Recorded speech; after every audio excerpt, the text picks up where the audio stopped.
My friend, Chancellor Friedrich Merz.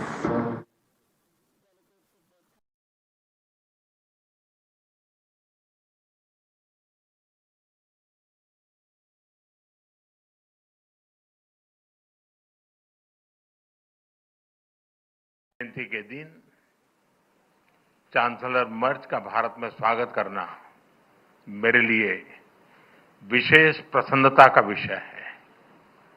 ये एक सुखद संयोग है कि स्वामी विवेकानंद जी ने ही भारत और जर्मनी के बीच दर्शन, ज्ञान और आत्मा का सेतु बनाया था। आज चांसलर मर्ज की यह यात्रा उसी सेतु को नई ऊर्जा, नया विश्वास और नया विस्तार प्रदान कर रही है। चांसलर के रूप में यह उनकी भारत ही नहीं बल्कि एशिया की पहली यात्रा है। यह इस बात का सशक्त प्रमाण है कि वे भारत के साथ संबंधों को कितना गहरा महत्व देते हैं।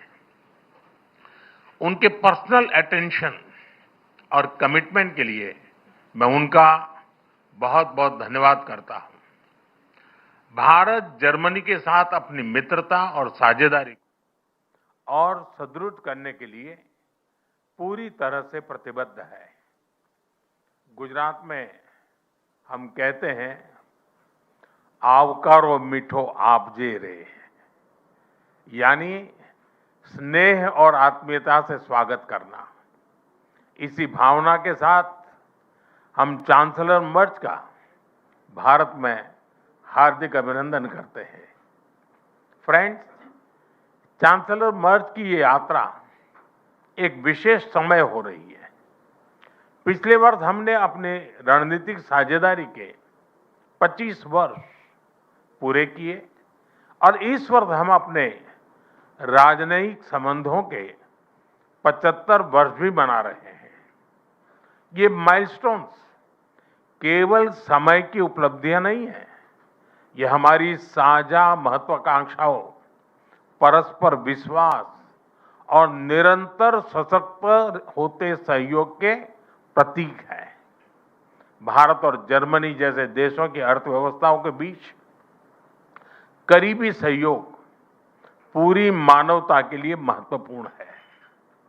बढ़ते व्यापार और निवेश संबंधों ने हमारे स्ट्रेटेजिक पार्टनरशिप को नई ऊर्जा दी है। हमारा द्विपक्षीय व्यापार अब तक के अपने सर्वोच्च स्तर पर पहुंच चुका है और $50 बिलियन के आंकड़े को पार कर गया है। 2000 से अधिक जर्मन कंपनियां लंबे समय से भारत में मौजूद है। ये भारत के प्रति उनके अटूट विश्वास और यहां मौजूद अनंत संभावनाओं को दर्शाता है। आज सुबह भारत जर्मनी सीईओ फोरम में इसकी जीवंत झलक दिखाई दी। फ्रेंड्स, भारत और जर्मनी के बीच टेक्नोलॉजी सहयोग प्रति वर्ष मजबूत हुआ है और आज इसका प्रभाव ग्राउंड पर स्पष्ट रूप से दिखाई देता है। रिन्यूएबल एनर्जी के क्षेत्र में भारत और जर्मनी की प्राथमिकताएं समान है। इसमें सहयोग को बढ़ाने के लिए हमने India Germany centre of excellence स्थापित करने का निर्णय लिया है। ये नॉलेज, टेक्नोलॉजी एंड इनोवेशन का साझा मंच बनेगा। हम क्लाइमेट, एनर्जी, अर्बन डेवलपमेंट और अर्बन मोबिलिटी जैसे क्षेत्रों में मिलकर नई परियोजनाओं को आगे बढ़ा रहे हैं। ग्रीन हाइड्रोजन में दोनों देशों की कंपनियों का नया मेगा प्रोजेक्ट भविष्य की ऊर्जा के लिए एक गेम चेंजर साबित होगा। भारत और जर्मनी सिक्योर, ट्रस्टेड और रेजिलिएंट सप्लाई चेन के निर्माण के लिए मिलकर के काम कर रहे हैं। इन सभी विषयों पर आज किए जा रहे एमओयू से हमारे सहयोग को नई गति और मजबूती मिलेगी। फ्रेंड्स, रक्षा और सुरक्षा में बढ़ता सहयोग हमारे आपसी भरोसे और साझी सोच का प्रतीक है। रक्षा व्यापार से जुड़ी प्राथमिकताओं को सरल बनाने के लिए मैं चांसलर मर्ज का हृदय से आभार व्यक्त करता हूं। हम रक्षा उद्योगों के बीच सहयोग बढ़ाने के लिए एक रोडमैप उस पर भी काम करेंगे, जिससे को डेवलपमेंट और को प्रोडक्शन के नए अवसर खुलेंगे। फ्रेंड्स, भारत और जर्मनी के बीच ऐतिहासिक और गहरे पीपल टू पीपल टाइज हैं। रविंद्रनाथ टैगोर की रचनाओं ने जर्मनी के बौद्धिक जगत को नई दृष्टि दी। स्वामी विवेकानंद की विचारधारा ने जर्मनी सहित पूरे यूरोप को प्रेरित किया और मैडम कामा ने जर्मनी में पहली बार भारत की आजादी का ध्वज फहराकर हमारी स्वतंत्रता की आकांक्षाओं को वैश्विक पहचान दी। आज हम इस ऐतिहासिक जुड़ाव को आधुनिक साझेदारी का रूप दे रहे हैं। माइग्रेशन, मोबिलिटी और स्किलिंग बढ़ाने पर विशेष बल दिया गया है। भारत की टैलेंटेड युवा शक्ति जर्मनी की अर्थव्यवस्था में महत्वपूर्ण योगदान दे रही है। आज ग्लोबल स्किल्स पार्टनरशिप पर जारी जॉइंट डिक्लेरेशन ऑफ इंटेंट इसी भरोसे का प्रतीक है। इससे खास तौर पर हेल्थ केयर प्रोफेशनल्स की आवाजाही आसान होगी। आज हमने खेलों के क्षेत्र में भी सहयोग को आगे बढ़ाने के लिए ठोस कदम उठाए हैं। यह युवाओं को जोड़ने का एक प्रभावी माध्यम बनेगा। आज हायर एजुकेशन पर बना कॉम्प्रिहेंसिव रोडमैप शिक्षा के क्षेत्र में हमारी साझेदारी को नई दिशा देगा। मैं जर्मन विश्वविद्यालयों को भारत में अपने कैंपस खोलने के लिए आमंत्रण देता हूं। भारतीय नागरिकों के लिए वीजा फ्री ट्रांजिट की घोषणा के लिए मैं चांसलर मर्ज का आभार व्यक्त करता हूं। इससे दोनों देशों के लोगों के बीच नजदीकियां और बढ़ेगी।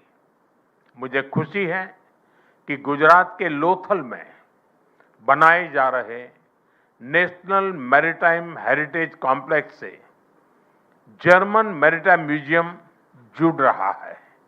यह दोनों देशों की मैरीटाइम हिस्ट्री को जोड़ने वाला ऐतिहासिक कदम है।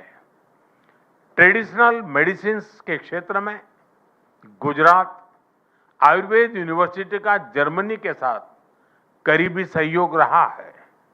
इस महत्वपूर्ण विषय पर आज किए जा रहे एमओयू से हमारा सहयोग को और अधिक बल मिलेगा। फ्रेंड्स, भारत और जर्मनी की हमेशा कंधे से कंधा मिलाकर हम चलते रहे हैं। हमारी दोस्ती का प्रभाव ग्लोबल स्टेज पर भी दिखाई देता है। घाना, कैमरून और मलावी जैसे देशों में ज्वाइंट प्रोजेक्ट से हमारी ट्राइलेटरल विकास साझेदारी दुनिया के लिए एक सफल मॉडल है। हम ग्लोबल साउथ के देशों के विकास के लिए अपने साझा प्रयासों को आगे भी निरंतर जारी रखेंगे। इंडो पैसिफिक दोनों देशों के लिए हाई प्रायोरिटी है। इस क्षेत्र में हमारे तालमेल को बढ़ाने के लिए हम एक कंसल्टेशन मैकेनिज्म की शुरुआत करने जा रहे हैं। आज हमने यूक्रेन और गाजा सहित कई वैश्विक और क्षेत्रीय मुद्दों पर विस्तार से चर्चा की। भारत सभी समस्याओं और विवादों के शांतिपूर्ण समाधान का पक्षधर रहा है और इस दिशा में किए जा रहे सभी प्रयासों का समर्थन करता है। हम एकमत है कि आतंकवाद पूरी मानवता के लिए एक गंभीर खतरा है। भारत और जर्मनी इसके विरुद्ध एकजुट होकर पूरी दृढ़ता से लड़ाई जारी रखेंगे। भारत और जर्मनी सहमत है कि ग्लोबल चैलेंजेस से निपटने के लिए ग्लोबल इंस्टीट्यूशंस में सुधार अत्यंत महत्वपूर्ण है। यूएन सिक्योरिटी काउंसिल में सुधार के लिए G4 के माध्यम से हमारा संयुक्त प्रयास इसी सोच का प्रमाण है। एक्सेलेंसी, 140 करोड़ भारतवासियों की ओर से मैं एक बार फिर आपका भारत में हार्दिक स्वागत करता हूं। मुझे विश्वास है कि आज की चर्चा भारत जर्मनी साझेदारी को नई ऊर्जा और स्पष्ट दिशा देगी।